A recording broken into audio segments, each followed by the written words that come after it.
All right, everyone, we are here with a very special guest. We have the GM and editor-in-chief of People, Charlotte Triggs, in studio. Thank you so much for coming in. Hi, thanks so much for having me. We are so excited. It is just me today. Normally, there are two of us. Okay, so I don't get to meet her today. Yes. Too bad. I'll have Rhea, to come back. Yes, exactly. Rhea is away on her honeymoon. Oh my God! She's very excited. She just got Congratulations. married last week, so it was stunning, and I was so excited when I was reached out to potentially have you come into the studio and talk about all things People, and especially the People's Most Beautiful issue that was just released last week.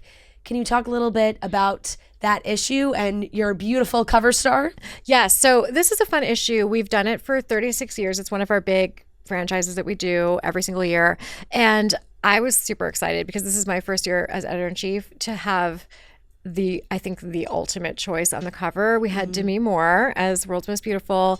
I mean, she's just amazing and an icon. And like, you look back at everything she's done throughout her whole career, and she could have been most beautiful like 5 different times because she was a superstar and fabulous and gorgeous and breaking down barriers in the industry and stuff like that. But did you see The Substance? Yes. Oh my God. So that movie is actually, I feel like every woman should really see it. I know. It's just if you can get through the gore, I've been telling, I loved it. Yes. I thought it was so good. It is fascinating. Or just turn the tablet around when it's like the gross parts. You know what I mean? Yeah, like, exactly. It's worth it because it's really interesting and fascinating. But like, she took on Hollywood and she took on everybody's obsession with aging and the beauty industry and all this kind of stuff. And like, the fact of the matter is she's fabulous and she is beautiful, but she's also self-aware, and she talks about it in a way where she has been through some stuff and she's come out on the other end and like super empowered and setting a good example for people, I think, really. And it's like, I just was really excited to have her on there, and the interview was fabulous.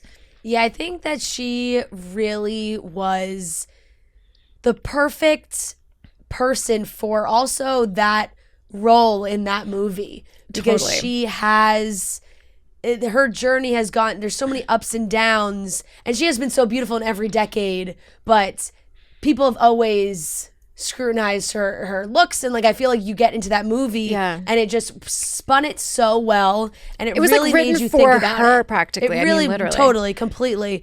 And there's so many things that she like invented, like beauty things that she invented. Like, nowadays people do things that they just didn't used to do, but she created it, like the naked pregnancy portrait, right? Like the shaved head for G.I. Jane, like that was like totally unheard of at the time. And then do you remember Charlie's Angels, the black bikini moment when she's on the beach? She was 40, and at that time everybody's like, oh my God, somebody who's 40 is hot? Holy cow, how could that be? I mean, like, literally people used to think that like wasn't possible, and she kind of changed the game there. Absolutely. Absolutely.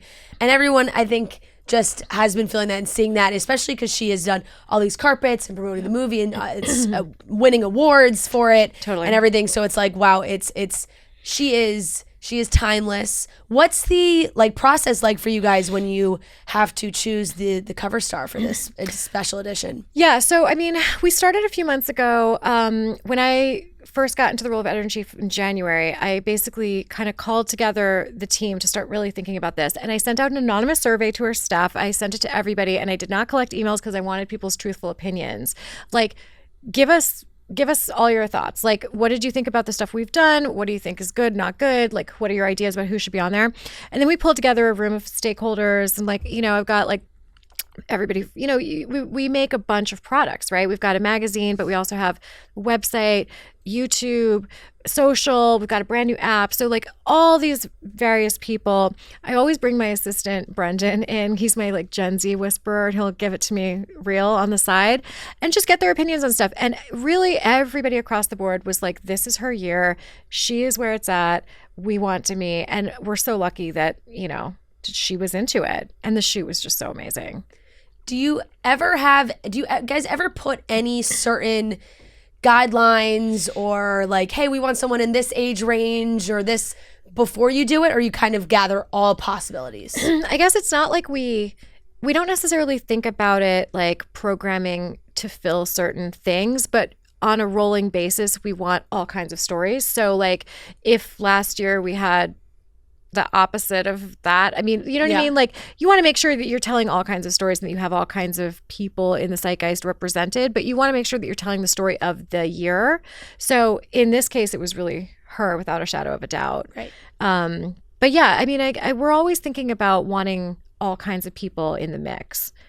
What else goes into making that edition? Because of course you have the cover story, but then throughout you get to read about other beautiful people and their stories and maybe their wellness tricks or all these kinds of things that they have. Yeah, so we've got an awesome team that's thinking of all these ideas and stuff like that. And they had a bunch of ideas for different things that we would shoot and like get video and all of that kind of stuff for. And then a handful of things that are just like ideas of like fun roundups. So it's like we had the best beauty moments of the year. That's the kind of thing that you can just easily pull together with our style and beauty team kind of giving their thoughts on the best moments of the year. And you've got like Cynthia Erivo's nails, that crazy manicure. I don't know how anybody has the patience to spend like 4 hours getting their nails done.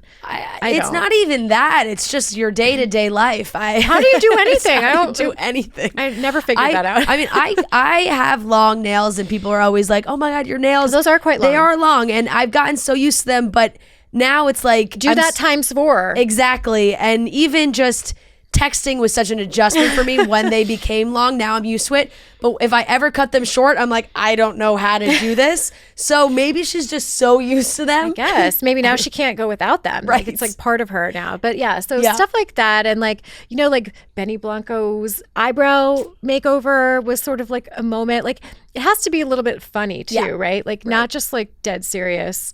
But we had a cool act with moms and daughters swapping clothes. So that was kind of cute because you've got like Gabrielle Union and her daughter Kavya, and it's like Kavia's giving her mom the princess tiara and her mom is giving her a diamond brooch that she wore to the Met Gala. So it's like kind of funny.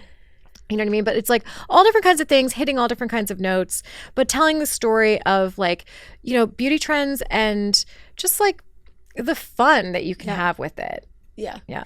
What is like the evolution of this edition been like? It's gone through some name changes and things like that. So what do you think it is at this point now? Well, I guess let's talk about what it evolved from. Like when we were starting out, it was like a list of just hot, cool people in the zeitgeist. And I don't know if you realize, but they used to actually put guys on the cover routinely. Mm-hmm. Like there was a Leonardo DiCaprio cover in like the late 90s, right around the time of Titanic and stuff like that. So it was just like a zeitgeisty list, basically. Yeah. And then we had, did you ever see the movie with Jennifer Garner where they're making a magazine? What was the movie? 13 going on 30. Remember where it's like she's selling the secrets across the street? Yes. And it's like, oh, we have 98 sex secrets and they have like 100. Right. As if that's going to really like make a difference and sell more stuff. So at some point we went from 50 most beautiful people to 100 most beautiful people, probably right around 2004. That must have literally been, you know, a trick that actually would sell more magazines. So for a while it was 100. And then it became, for a brief time, it was World's Most Beautiful Woman, which I don't know when we incorporated that language, but that took it, I think, a little too far in the direction of like focusing on physical beauty, right? And then it's just evolved from there. We had the beautiful issue. It's been called a lot of different things, but I think the real thing is that we want it to be a celebration, right? Like we're celebrating somebody who for their accomplishments, not just for their surface appearance, but for their accomplishments and for the kind of the inner strength and resolve and the, you know, what they've overcome and what kind of shines through from, you know, it is like the inner beauty is part of it. Yeah, absolutely. I think it's shared throughout when you go through the edition. You can really see that as well. I'd love to hear more about your journey. Like you said, you took over as editor-in-chief at the beginning of this year, how you kind of have made it to this point, because you've been with people for a long time. Yes. So, I mean, my little joke that I've been telling people is I'm like 2 months on the job, maybe it's like 4 months on the job now, and 20 years actually at the brand. So I started on staff in 2005. I remember the very first year actually voting on who was going to be the most beautiful. They used to like let you choose and whatever. And that year, actually, they were considering bumping, they had Julia Roberts, and they were going to bump her for breaking news, which was that Brad and Angelina had gotten together as a couple. And this was right after, of course, he had broken up with Jen Aniston. And I remember voting for Julia because I was like, people wait all year for this. So you can't like rob them of the franchise. Right. But yeah, it was like stuff has changed so much because back then, you know, I'm sure the editor was like, what the hell? Like, all these young people want the franchise, but this breaking news will sell like 2 million copies. And it really probably would have, it's a different world, and fewer products to worry about. Back then they had, the magazine was like mostly it. They had a website too, but then it's like things have just evolved and changed and gotten so much bigger, and so many more products that we have now, even now, like an app. You know what I mean? So it's been a crazy evolution to have a front row seat for seeing all of that. Yeah. Did you always want to stay there? Was that a goal, or is that kind of just you've been like gradually growing? I feel like I've just never gotten bored there, and I've always seen opportunities to be doing new and exciting things. Like, even like early on in my career, I started out as like an assistant, and then like a fact checker, and then a reporter and a writer and whatever. I was like a junior writer, and there was somebody who was one level above me who her beat was plastic surgery, and she left, and I was like, oh, jackpot, let me ask for this. Let me see if I can land that position. And I was like, I'll write about plastic surgery for a year. Why not? Or for more than that. And they did in fact give it to me. Every step of the way, I've always kind of asked for what I want, and if you see an opportunity that looks like growth, even if it's maybe a little bit different from what you're doing, or even a little bit weird, like writing about plastic surgery may seem like a bit of a weird career move, but it teaches you to storytelling, right? It teaches you to find human interest stories and celebrity stories. So for me, it was a cool stepping stone job. And then, I kind of made the leap over into that pure entertainment for a while, and I was a TV writer. Then I became an editor on the TV team, and then later the TV editor, and then I made the leap over to digital about like 8 years ago. Has the pop culture news and celebrity news always been something you were interested in? I think for me, starting this podcast and really making it so pop culture focused is I was just so obsessed with every story growing up and as a teenager, really. Yeah. So growing up, my parents used to watch like art house films. Okay. And like I would get to watch like My Little Pony, but they would be watching like the Wagner biography. Yeah. Like, you know what I mean? Like, and then I did ballet, like classical ballet, and was like training for that for a long time. So actually, until I was maybe like in my mid-teens, I don't think I even like had much exposure to pure pop culture. So like don't quiz me on anything before like 1997. So fair. Like literally no 80s like trivia. It's not, I'm not gonna win at that. But yeah, and then I don't know, like in college I actually studied English literature and German. So again, not something that you would think would maybe like land you on the path for doing pop culture. But then when I got the internship at People, it was just so much fun and so interesting. And it's really like, it's not just writing about celebrities. It's more than that. It's like the whole zeitgeist, the pop culture, and like what's going on in the American culture, right? So I found it just like endlessly interesting and stimulating. And then now everything since I started at People, I like have practically a photographic memory for like the trivia that's happened since then. So I might not know early 90s, but I know 2000s since and beyond. Right. What do you think are some of like the biggest misconceptions about working in that space, especially in the pop culture news space of celebrity news and relationships and things like that? I don't know. Maybe that it's like just gossip, or that it's not, that there's like things not like real information, that it's made up. I mean, like, our whole thing that we have always kind of prided ourselves on, but sometimes it can actually, be a difficult mantle to wear, is that it's like, if you read it on People, it's true, right? So that will sometimes mean that we're slow on the draw on something because we're busy reporting it out and trying to confirm it. You know what I mean? Like I was joking with People the other day, but it's like, I don't think AI is going to be able to replace our jobs, because AI can't like find out why Ben Affleck and Jennifer Lopez broke up, call sources and figure that out. You know what I mean? Like that's the big thing. Like, we do really put a huge premium on the fact checking and the original reporting. I was going to say, I think that is such a big thing, because even when there's social media rumors about something, I always see online when they see the published People exclusive or this, people are like, there's got to be some truth to it. Then here we are. Exactly. So like there has to be a big element there. Has that kind of changed any relationships with the actual celebrities? Well, it's interesting actually. Like back in the day, there used to be a lot more like tabloids that had some real reporting muscle, and they could kind of go after these guys and did.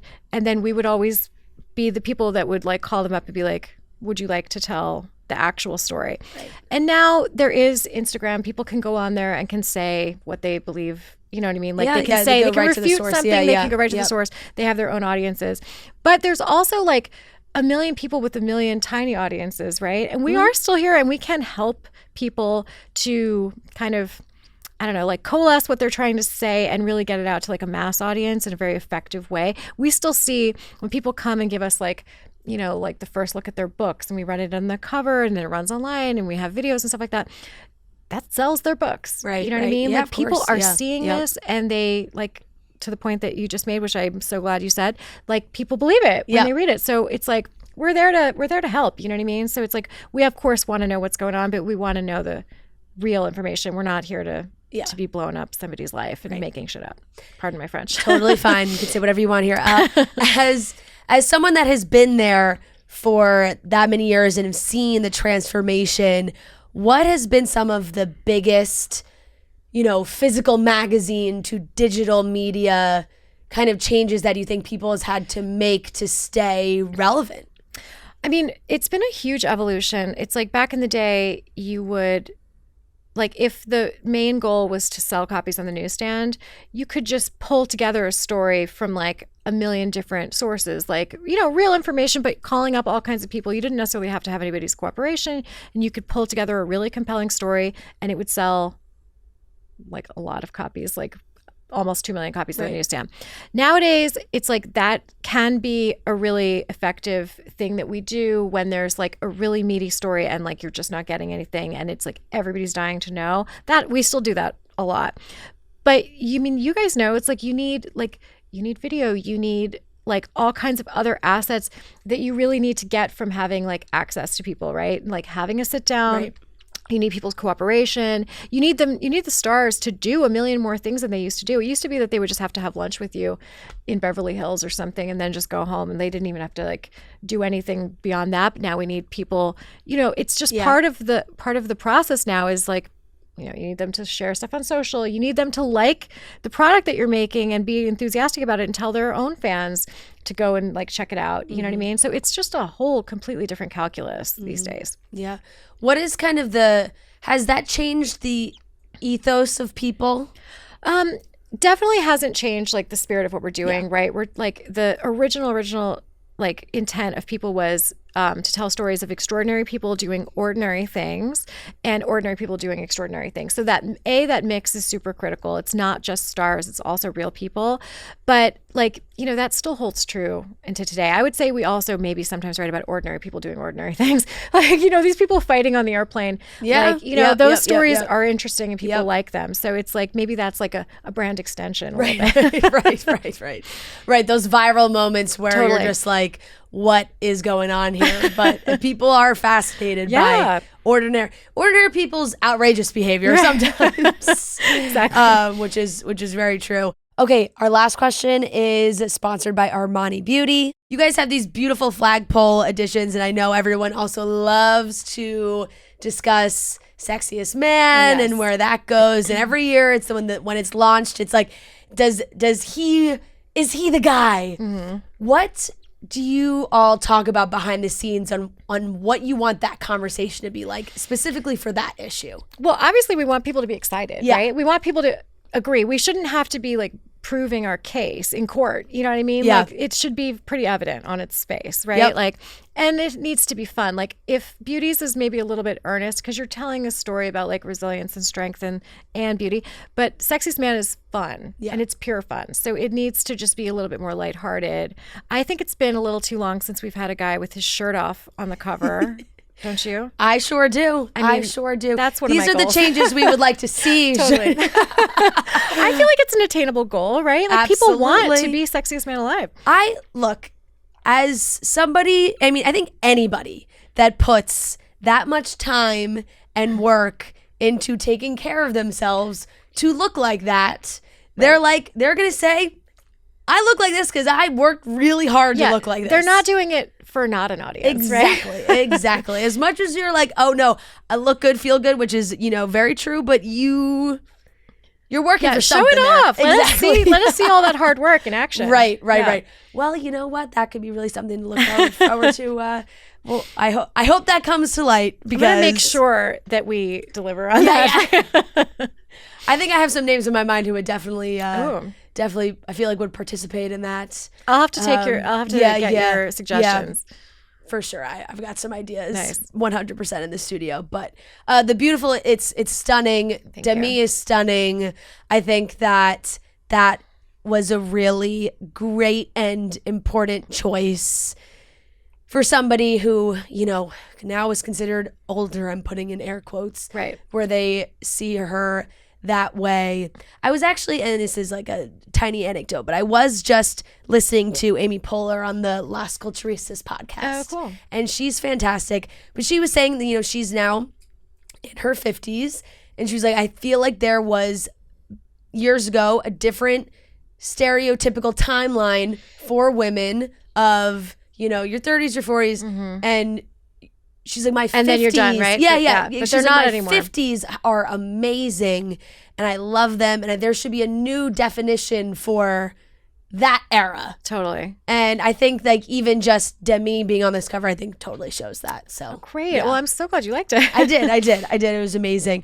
Thank you so much for coming in and talking to us about it. It was really great. And I really appreciate everybody can obviously go check out online or the physical copy as well, which is always fun to scroll through and flip through. And check it out on the app too. Yes. You can download the app on your phone. Super, super easy. Charlotte, thank you so much. Thank you so much.